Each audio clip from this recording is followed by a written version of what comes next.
নমস্কার বন্ধুরা, আমার চ্যানেলে সবাইকে জানাই আরেকবার ভালোবাসা ও শুভেচ্ছা। তো আজকে রেসিপি হলো চিকেন পকোড়া। এখানে মাংসের মধ্যে দিয়ে দিলাম মির্চা পাউডার, ধনে পাউডার, জিরে পাউডার, হলদি পাউডার আর গরম মশলা পাউডার, লবণ, কর্নফ্লাওয়ার আর বেসন 2-4 চামচ দিয়ে এখানে আদা রসুনের পেস্টও দিয়েছি, আমি অ্যাড করতে ভুলে গেছি।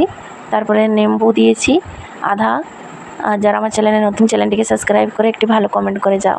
আর এখানে কালার হওয়ার জন্য কাশ্মীরি পাউডার দিয়েছি। আর আমি ডিম দিয়েছি, ডিমটাও পরে দিয়েছি।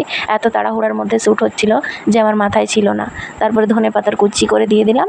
আর এখন দেবো হচ্ছে ডিম দিয়ে ভালো করে মাখিয়ে নেব হাত দিয়ে, 5 মিনিট মতো রেখে দিব।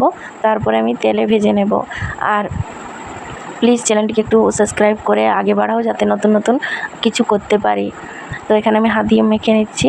আমিও কিন্তু এটা ফার্স্টবার ট্রাই করছি, তাই একটু ইধার উধার হচ্ছে, তোমরা একটু অ্যাডজাস্ট করে নিও। তেল গরম হয়ে গেলে আমি পকোড়াগুলো হাত দিয়ে দিয়ে দেবো আর লাল লাল করে ভেজে নিতে হবে, তাহলে কিন্তু রেডি দোকানের মতো পকোড়া। তোমাদের কেমন লাগলো অবশ্যই কমেন্ট করে জানাবে। ভালো লেগে থাকলে ভিডিওটা একটু শেয়ার করে সাবস্ক্রাইব করে যাবে।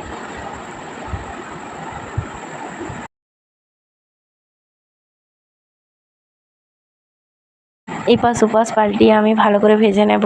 দেখতেই পাচ্ছ কি সুন্দর হয়েছে এখানে আমার ভাজানো। তারপরে আমি এখানে উঠিয়ে নিলাম। 2-3 বার এভাবে আমি ভেজে নেব, একদম লাল লাল করে ভেজে নিতে হবে। আর খেতেও কিন্তু খুব দারুণ হয়েছিল। আর কে কোথা থেকে ভিডিওটা দেখছে অবশ্যই কমেন্ট করে জানাবে। নমস্কার।